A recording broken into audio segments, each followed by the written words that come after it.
ശബരിമല സ്വർണ്ണക്കൊള്ളയെപ്പറ്റി തനിക്ക് അറിയില്ല, അവരുമായൊന്നും തനിക്ക് യാതൊരു ബന്ധവുമില്ല. ബാലമുരുകൻ എന്ന് പറയുന്നത് തൻ്റെ സുഹൃത്താണ്. ശ്രീകൃഷ്ണൻ, വിരുദനഗർ സ്വദേശിയായ ശ്രീകൃഷ്ണനെ കുറിച്ച് തനിക്കറിയില്ല. താൻ ഒരു ഗ്രാമത്തിൽ നിന്ന് സാധാരണക്കാരനായി ജനിച്ച് വളർന്ന ആളാണ്. തനിക്ക് മറ്റു ബിസിനസ്സുകളൊന്നുമില്ല എന്ന കാര്യമാണ് ഇപ്പോൾ ഡി മണി പറയുന്നത്. ഇ ഡി എന്നാൽ എന്താണ്, ഇ ഡി വരുമോ എന്ന കാര്യത്തിനൊക്കെ ഇ ഡി എന്നാൽ എന്താണ് എന്ന് വിശദീകരിക്കൂ എന്നാണ് മാധ്യമപ്രവർത്തകരോട് ഡി മണി പറഞ്ഞത്. അങ്ങനെ തനിക്ക് ഈ കാര്യത്തിലൊന്നും യാതൊരു പങ്കുമില്ല എന്ന് ഇന്നലെ പറഞ്ഞ കാര്യം ഇന്ന് ആവർത്തിക്കുകയാണ് ഡി മണി ചെയ്തത്. കേരളവുമായി ബന്ധപ്പെട്ട് ഇത്തരം കാര്യങ്ങളിലൊന്നും തനിക്ക് യാതൊരു പങ്കുമില്ല എന്ന കാര്യം പറയുന്നുണ്ട്. തൻ്റെ അക്കൗണ്ട് വിവരങ്ങളെല്ലാം അന്വേഷണ സംഘത്തിന് കൈമാറിയിട്ടുണ്ട്. അതിലേതെങ്കിലും തരത്തിൽ അസ്വാഭാവികമായി ഒന്നുമില്ല എന്ന കാര്യവും ഡി മണി പറയുന്നുണ്ട്. ഇന്നലെ ഡി മണി എന്ന് പറയാമോ എന്ന കാര്യത്തിലും സംശയമുണ്ട്. കാരണം ഡി മണി പറയുന്നു താൻ ഡി മണിയല്ല എം മണിയാണ്, എം സുബ്രമണിയാണ് എന്ന്. പക്ഷേ ഇത് തിരിച്ചറിഞ്ഞ പ്രവാസി വ്യവസായി, ഇയാൾ നേരത്തെ ബന്ധപ്പെട്ടിട്ടുള്ള പ്രവാസി വ്യവസായി പറയുന്നു ഇത് തന്നെയാണ് താൻ അന്വേഷണ സംഘത്തിന് മൊഴി നൽകിയിട്ടുള്ള ഡി മണി എന്നാണ് പറയുന്നത്. ഏതായാലും ഇക്കാര്യത്തിൽ പ്രത്യേക അന്വേഷണ സംഘം വിശദമായ അന്വേഷണം നടത്തട്ടെ. ഇപ്പോൾ ഏതായാലും ഈ ഡി മണിയെ കേന്ദ്രീകരിച്ച് തന്നെയാണ് അന്വേഷണം നടക്കുന്നത്. വിവരങ്ങളുമായി രാഹുൽ വിജയൻ ദിണ്ടിഗലിൽ നിന്ന് ചേരുന്നു. രാഹുൽ വിജയൻ, തനിക്ക് യാതൊരു പങ്കുമില്ല എന്നൊക്കെ പറയുന്നുണ്ട്. മാത്രമല്ല തിരുവനന്തപുരത്തെ ക്ഷേത്ര ദർശനത്തെക്കുറിച്ചും ഇയാൾ ഡി മണി പറയുകയും ചെയ്യുന്നുണ്ട്. എന്തൊക്കെയാണ് വിശദാംശങ്ങൾ? ദിലീപ് കുമാർ, അതിൽ ഏറ്റവും പ്രധാനപ്പെട്ട കാര്യം ഈ വരുന്ന 30-ാം തീയതി തിരുവനന്തപുരത്ത് SIT-യുടെ പക്കൽ ഹാജരാകണമെന്ന് സമൻസ് ലഭിച്ചിട്ടുണ്ട് എന്നുള്ളതാണ് ഡി മണി വ്യക്തമാക്കുന്നത്. 30-ാം തീയതി അല്ലെങ്കിൽ 5-ാം തീയതി ഈ ദിവസങ്ങളിൽ ഹാജരാകണമെന്നുള്ള നിർദ്ദേശം SIT നൽകിയിട്ടുണ്ട്. താനത് പോവുകയും ചെയ്യും. താൻ നിരപരാധിയാണെന്നുള്ള കാര്യം തെളിയിക്കേണ്ട ഉത്തരവാദിത്തം തനിക്കാണ്. അതിനുവേണ്ടിയുള്ള ഉണ്ട് എന്നുള്ളതാണ് പ്രധാനമായും പറയുന്നത്. എന്തായാലും ഇന്നലെ പറഞ്ഞ കാര്യങ്ങൾ വീണ്ടും ആവർത്തിക്കുകയാണ്. തനിക്ക് ഈ സ്വർണ്ണക്കൊള്ളയുമായി ബന്ധപ്പെട്ട് ഏതെങ്കിലും തരത്തിലുള്ള ഇടപാടുകൾ ഇല്ല, ഏതെങ്കിലും പുരാവസ്തു വിൽപ്പനക്കാരുമായിട്ട് ബന്ധമില്ല, താൻ ഒരു തരത്തിലും കേരളവുമായി ബന്ധപ്പെട്ട് ഒരു സ്വർണ്ണ വ്യാപാരവും നടത്തിയിട്ടില്ല എന്നുള്ളത് ആവർത്തിക്കുകയാണ് ഡി മണി എന്നുള്ളതാണ് ഏറ്റവും പ്രധാനപ്പെട്ട കാര്യം. താൻ ഡി മണി അല്ല എന്ന് പറയുകയാണ്, എം സുബ്രമണിയാണ് എന്നുള്ളതാണ് അദ്ദേഹം ആവർത്തിക്കുന്നത്. മാത്രമല്ല ബാലമുരുകൻ തന്റെ സുഹൃത്താണ്. ബാലമുരുകൻ തന്റെ പേരിലുള്ള സിം ഉപയോഗിച്ചിരുന്നു. ബാലമുരുകനും ഏതെങ്കിലും തരത്തിൽ ഇത്തരത്തിലുള്ള ഇടപാടുകൾ നടത്തിയിട്ടുണ്ട് എന്ന് താൻ വിശ്വസിക്കുന്നില്ല, തനിക്ക് അറിയത്തില്ല എന്നുള്ളതാണ് പറയുന്നത്. ഇക്കാര്യങ്ങളിലൊക്കെ ഒരു വ്യക്തത താൻ SIT-ക്ക് നൽകും എന്നുള്ളതാണ് പറഞ്ഞിരിക്കുന്നത്. നമ്മൾ കൃത്യമായിട്ട് ചോദിക്കുകയും ചെയ്തു, ഒരു തരത്തിലും ബന്ധമില്ലാത്ത രണ്ടുപേര് ഡിണ്ടിഗലിലുള്ള രണ്ടുപേരിലേക്ക് എങ്ങനെയാണ് SIT സംഘം കൃത്യമായി എത്തുകയും ഈ നമ്പർ കേന്ദ്രീകരിച്ച് ഇവിടം വരെ എത്തുകയും ചെയ്തിട്ടുള്ളത്? ആദ്യം സുഹൃത്താണ് എന്ന് പറയുന്നു, ബാലമുരുകൻ തന്റെ സുഹൃത്താണെന്ന് പറയുന്നു. ബാലമുരുകന്റെ പേര് ആദ്യം പുറത്തു വരുന്നു. പിന്നെ ബാലമുരുകൻ എന്ന ഡി മണി എന്ന രീതിയിൽ അത് പുറത്തേക്ക് വരുന്നു. പിന്നീട് ബാലമുരുകനും ഡി മണിയും രണ്ടും രണ്ടാണെന്ന് മനസ്സിലാകുന്നു. ഇവരിലേക്ക് SIT സംഘം എത്തുന്നു. ഇവിടെ വരുമ്പോഴൊക്കെ ആളുകൾക്കും ചിലത് പറയാനുണ്ട് എന്നുള്ളത് നമ്മൾ രാവിലെ തന്നെ പറഞ്ഞതാണ്. കാരണം ഈ ഡി മണി, അതായത് അല്പസമയം മുമ്പ് സംസാരിച്ച ഡി മണിയും ഓട്ടോറിക്ഷ ഡ്രൈവർ ആയിരുന്നു. പിന്നീട് അദ്ദേഹത്തിന്റെ വളർച്ച ആരെയും ഞെട്ടിക്കുന്ന വിധത്തിലായിരുന്നു. ഫിനാൻസ് സ്ഥാപനം നടത്തി, അതിനുശേഷം സ്വർണ്ണ വ്യാപാരം നടത്തി, ഗോൾഡ് ലോൺ നടത്തി. അതിനുശേഷമാണ് അദ്ദേഹം ഡി മണി അല്ലെങ്കിൽ ദാവൂദ് മണി, ഡയമണ്ട് മണി എന്ന പേരിലൊക്കെ അറിയപ്പെടാൻ തുടങ്ങിയതെന്നുള്ളതാണ് നാട്ടുകാർ പറയുന്നത്. പക്ഷേ അതിപ്പോഴും ഈ ഡി മണി ഇപ്പോൾ സംസാരിച്ച് അദ്ദേഹം സമ്മതിക്കുന്നില്ല.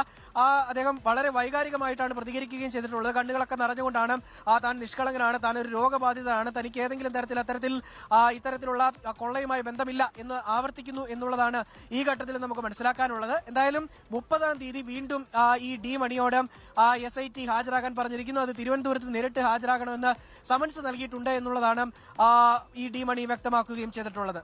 ദിലീപ് കുമാർ, കേരളവുമായി ഒരു ബന്ധവുമില്ല എന്നാണ് ഡി മണി ആവർത്തിക്കുന്നത്. രാഹുൽ വിജയൻ, ഇതിൽ ഏറ്റവും പ്രധാനപ്പെട്ട കാര്യം ഈ ബാലമുരുകൻ തന്നെയാണ്. നേരത്തെ രാഹുൽ വിജയൻ അക്കാര്യം സൂചിപ്പിക്കുകയും ചെയ്തു. ആദ്യം അന്വേഷണ സംഘം കരുതിയിരുന്നത് ഈ ഡി മണിയും ബാലമുരുകനും ഒരാളാണ് എന്നായിരുന്നു. പക്ഷേ പിന്നീടാണ് ഇത് രണ്ടു പേരാണെന്ന് തിരിച്ചറിഞ്ഞത്. മാത്രമല്ല ഡി മണി തന്നെ പറയുന്നുണ്ട്, ഡി മണിയോ MS മണിയോ ആകട്ടെ, ഈ മണി പറയുന്നുണ്ട് തൻ്റെ സുഹൃത്താണ് ബാലമുരുകൻ എന്ന കാര്യം. ഈ ബാലമുരുകനെ കേന്ദ്രീകരിച്ചുള്ള അന്വേഷണമുണ്ട്. ഒരു വശത്ത് അതിലേക്ക് കടന്നിട്ടുണ്ടോ പ്രത്യേക അന്വേഷണ സംഘം? 1. 2, ഈ ഡി മണിയെ തിരിച്ചറിഞ്ഞത് പ്രവാസി വ്യവസായി തന്നെയാണ്. നേരത്തെ പ്രത്യേക അന്വേഷണ സംഘത്തിന് മൊഴി കൊടുത്ത ആൾ തന്നെയാണ്, ആ പ്രവാസി തന്നെയാണ് ഈ കാര്യത്തിൽ ഇത് ഡി മണി തന്നെയാണ് എന്ന് സ്ഥിരീകരിച്ച് അന്വേഷണ സംഘത്തെ അറിയിച്ചിട്ടുള്ളതും. ഏതായാലും ഇനി ഇക്കാര്യത്തിൽ ഇപ്പോൾ തിരുവനന്തപുരത്തേക്ക് വരാൻ പറഞ്ഞിട്ടുണ്ട്. അത്തരമൊരു അന്വേഷണത്തിൻ്റെ ഭാഗമായി ഏതായാലും ഇത് സംബന്ധിച്ച് കൂടുതൽ വിശദാംശങ്ങൾ അറിയാൻ കഴിയുമെന്ന പ്രതീക്ഷ തന്നെയല്ലേ പ്രത്യേക അന്വേഷണ സംഘത്തിനുള്ളത്?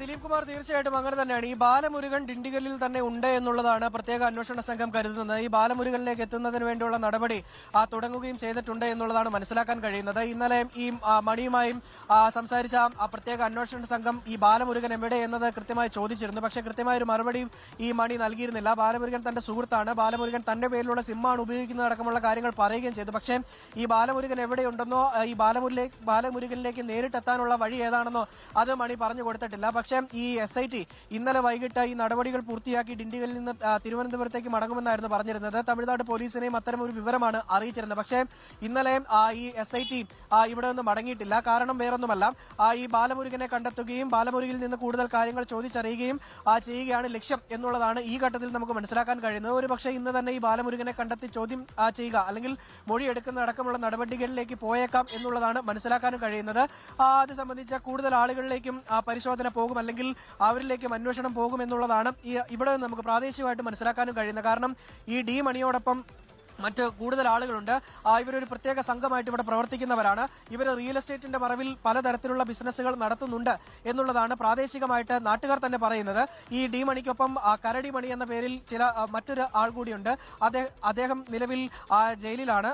അതുമായി ബന്ധപ്പെട്ട് അദ്ദേഹത്തോടൊപ്പം നിൽക്കുന്ന മറ്റാളുകളുണ്ട്. അവരിലേക്കൊക്കെ ഈ പ്രത്യേക അന്വേഷണം ചെല്ലുകയും പിന്നീട് ഈ ബാലമുരുകനിലേക്ക് എത്താൻ കഴിയും എന്നുള്ളൊരു പ്രതീക്ഷയിൽ തന്നെയാണ് നിലവിൽ ഈ പ്രത്യേക അന്വേഷണ സംഘമുള്ളത്. ദിലീപ് കുമാർ, ഇപ്പോഴും ഡി മണി ആവർത്തിക്കുന്നു, താൻ ഡി മണിയല്ല, താൻ M സുബ്രഹ്മണിയാണ്. ഏതായാലും ഏത് മണിയായാലും അത് ഡി മണിയാണ് എന്നാണ് പ്രവാസി വ്യവസായി പറയുന്നത്. അതൊന്ന്. മറ്റൊന്ന്, ഏറ്റവും പ്രധാനപ്പെട്ട കാര്യം, ഇപ്പോഴും അന്വേഷണ സംഘം സംശയിക്കുന്നവരിൽ പ്രധാനി തന്നെയാണ് അല്പം മുമ്പ് മാധ്യമപ്രവർത്തകരോട് ദിണ്ടിഗലിൽ സംസാരിച്ച മണി എന്ന കാര്യത്തിൽ തർക്കമില്ല. മണിയോട് തിരുവനന്തപുരത്തെ പ്രത്യേക അന്വേഷണ സംഘ ഓഫീസിൽ ഹാജരാകുന്നതിനുള്ള നിർദ്ദേശമാണ് ഇപ്പോൾ SIT നൽകിയിട്ടുള്ളത്. ഈ മാസം 30-നോ അല്ലെങ്കിൽ ജനുവരി 5-നോ എത്താനാണ് നിർദ്ദേശം. ലോകത്തെവിടെയായാലും ഏത് സമയത്തും 24 വാർത്തകളും ഓഗ്മെന്റഡ് റിയാലിറ്റി പാക്കേജുകളും എക്സ്പ്ലെയിനറുകളും വിശദമായി കാണാൻ ഞങ്ങളുടെ YouTube ചാനൽ നിങ്ങൾക്ക് സബ്സ്ക്രൈബ് ചെയ്യാം.